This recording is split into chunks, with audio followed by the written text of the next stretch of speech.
19 मार्च 2023 को पंचकुला चंडीगढ़ में international Jat parliament के द्वारा राष्ट्रीय जाट अधिवेशन का ऐतिहासिक और भव्य आयोजन होने जा रहा है। पूरे देश और दुनिया की जाट समाज की सभ्यता संस्कृति को जीने वाले लोग 19 मार्च को पंचकुला में आएंगे और लगातार पिछले 4-5 महीनों से हम हरियाणा, राजस्थान, वेस्टर्न यूपी, उत्तराखंड, हिमाचल, जम्मू कश्मीर में जाट संसद के द्वारा संवाद बैठकों का आयोजन कर करके समाज और बिरादरी के लोगों को निमंत्रण दिया जा रहा है और ये सिलसिला हिंदुस्तान के प्रत्येक जिला हेडक्वार्टरों पर हमने पहुंचने का प्रयास किया है। कौम और बिरादरी के लोगों को सामाजिक और राजनीतिक रूप से ताकत देने के लिए एक समाज का नायाब गुलदस्ता सजाने का प्रयास किया जा रहा है, क्योंकि पिछले आप लोगों ने देखा होगा कि 1 मार्च 2020 को दिल्ली के विज्ञान भवन में इंटरनेशनल जाट पार्लियामेंट का प्रथम सदन हुआ। 12 जून 2022 को राजस्थान प्रदेश की राजधानी जयपुर में दुनिया के 130 देशों को मिलाकर के जाट संसद ने एक फिर से नायाब गुलदस्ता सजाने का प्रयास किया। 18 सितंबर 2022 को कर्नाटक प्रदेश की राजधानी बेंगलुरु में इंटरनेशनल जाट पार्लियामेंट ने प्रवासी जाट अधिवेशन के नाम से फिर से ऐतिहासिक और शानदार आयोजन किया। कर्नाटक प्रदेश की राजधानी बेंगलुरु के टाउन हॉल में ज़्यादा से ज़्यादा संख्या में समाज के लोगों ने उपस्थिति दर्ज करा के फिर से समाज के उस नायाब गुलदस्ते को खूबसूरत बनाने का प्रयास किया और अब यह प्रयास 19 मार्च को पंचकुला में किया जा रहा है। इस बार हरियाणा प्रदेश मेजबान की भूमिका में है और मेजबान की क्या ड्यूटियां करते हुए हमें आप मीडिया के माध्यम से पूरी देश दुनिया की जाट सरदारी को आह्वान करते हैं कि आप 19 मार्च को पंचकुला में इकट्ठा होकर के कौम और बिरादरी को ताकत देने का प्रयास करें। जो पिछले लंबे समय से हमारे कौम के मान सम्मान और स्वाभिमान पर जिन लोगों ने ठेस पहुंचाई, हमारे हक और अधिकार को जिन लोगों ने देना पर बंद कर दिया,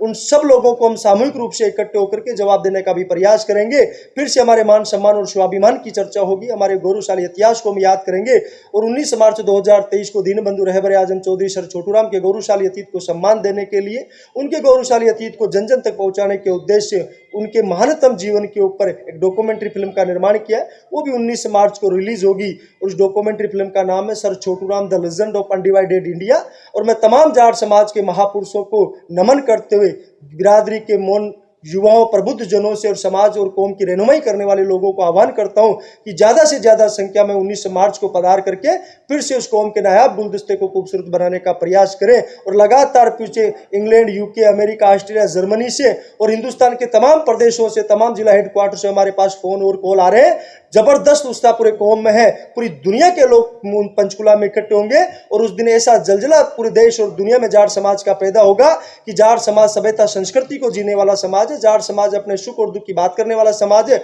और जब भी जरूरत महसूस होगी जाट समाज के ताकत देने के लिए, तो 7 समंदर पार से भी हमारे समाज के लोग आकर के कौम और बिरादरी को ताकत देने का प्रयास करेंगे, गौरवशाली अतीत को याद करेंगे और भविष्य की बुनियाद को मजबूत करने के लिए हम फिर से एक मंच, एक जाजम पर गहरे राजनीतिक रूप से इकट्ठा होकर के कौम को ताकत देने का प्रयास करेंगे।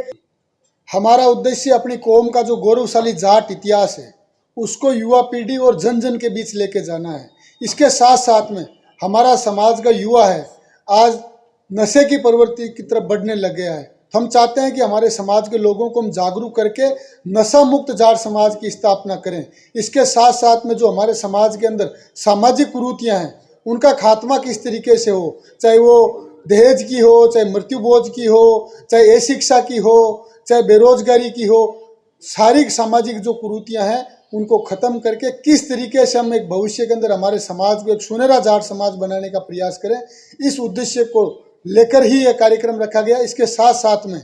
जो वर्तमान परिदृश्य में हमारे साथ समाज के साथ में जो षड्यंत्र हो रहे हैं उन षड्यंत्रों को किस तरीके से बेनकाब करते हुए हम सब लोग मिलकर संगठित होकर जो भविष्य में जो चुनौतियां हमारे समाज के सामने आने वाली है उन चुनौतियों को किस तरीके से पार पाएंगे उसके ऊपर भी चिंतन और मनन किया जाए।